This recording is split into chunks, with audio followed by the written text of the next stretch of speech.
Hey guys, my name is Priscilla Elias, and if you clicked to watch this video, you've probably been following me for a while and know I'm a Canon shooter, or maybe I was.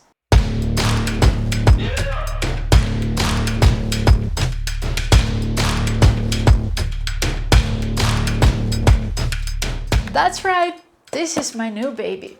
But am I switching from Canon to Sony? Hold on a minute, I'll grab a piece of chocolate and I'll tell you all about it right after the intro.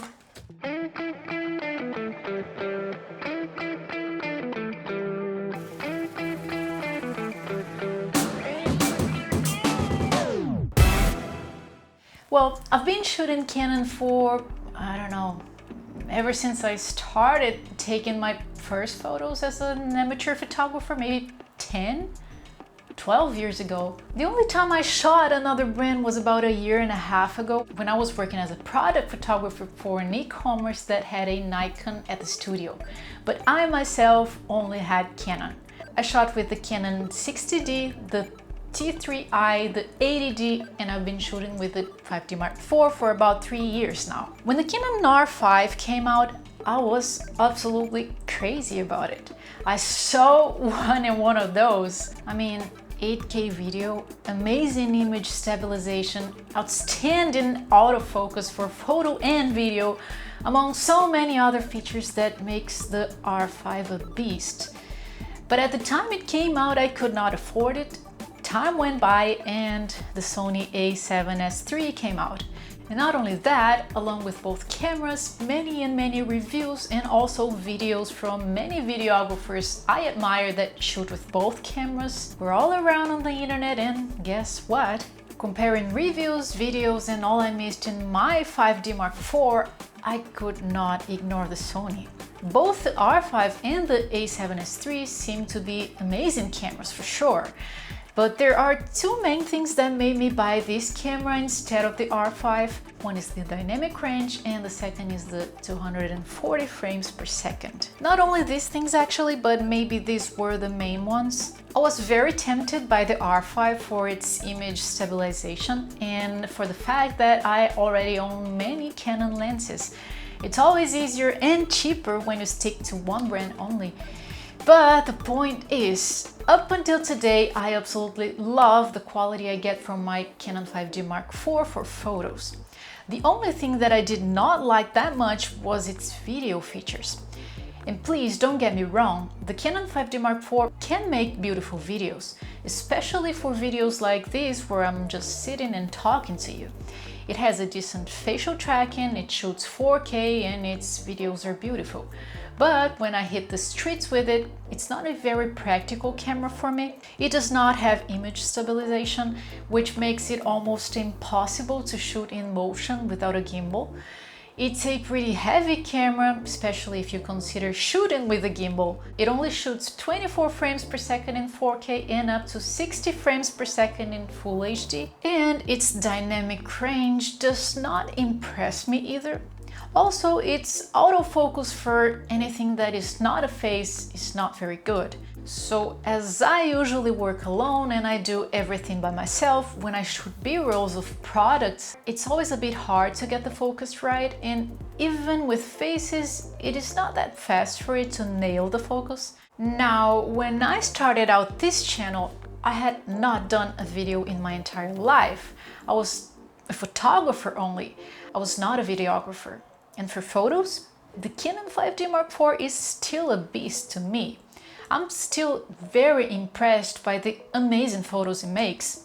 I absolutely love everything about it. I do not have a single complaint about it when it comes to photography. And as a photographer, my heart is divided because the Sony A7S III is a 12 megapixel camera, whereas the Canon 5D Mark IV, which is a much older camera, is a 30 megapixels DSLR. The R5 has a 45 megapixel sensor. So would I not lose much in terms of the core of my business, which is photography? Well, we will figure this out together. What I can tell you in advance is I've done some research and I've seen some tests from other creators, and I realized more megapixels do not mean better images, even for considerably bigger prints, which was actually my concern. But it doesn't seem to be a problem. Most professional and experienced photographers wouldn't even be able to tell the difference between a 1 by 1 meter print taken with a 12 megapixel camera and a 30 megapixel camera. For a while I wondered why Sony would make such a beast for video and sacrifice the photo quality of this mirrorless camera. But the fact is, maybe it hasn't. Maybe it hasn't sacrificed that much, and the fact it delivers less megapixels makes its videos and photo files so much lighter and smoother to work with.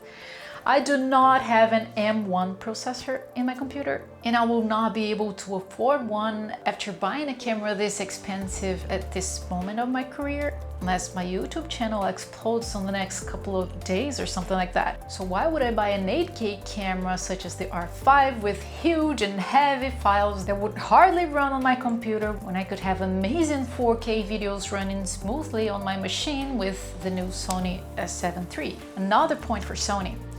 All of this to get to the final conclusion of this video and the answer you've been waiting for. Am I switching from Canon to Sony?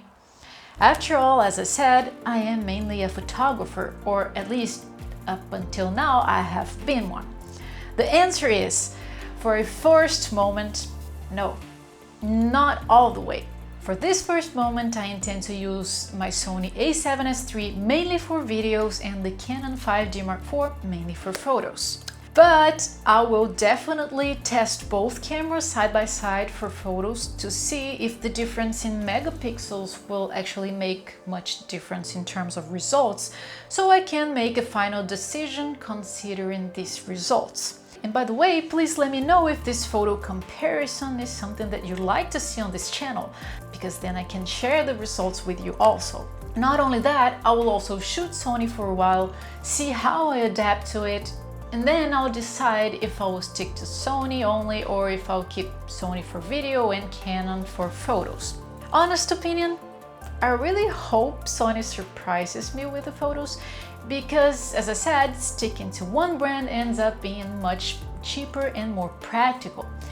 But let's see, I will keep you updated on this. You will for sure see many videos about this update. I will share all of the tests so that maybe if you're in the same position as me, if you're thinking of switching from Canon to Sony, maybe I can help you to get to a conclusion too. So as you see, there are many changes going on here right now. Not only my camera, but my setup. As you see, I'm like in a sort of a box here. I just kind of created this little space here so I could record this video to you, but actually I'm changing some things here in the studio. I'm doing some upgrades and soon I'll share all of that with you. If this video helped you and if you want to see what's coming, please hit the like button and subscribe to this channel. I appreciate it a lot. Please let me know your thoughts in the comments below, guys. What do you think about all of this? I would love to hear your thoughts. That is all for this first announcement. Thank you so much for watching me, and I will see you in the next video.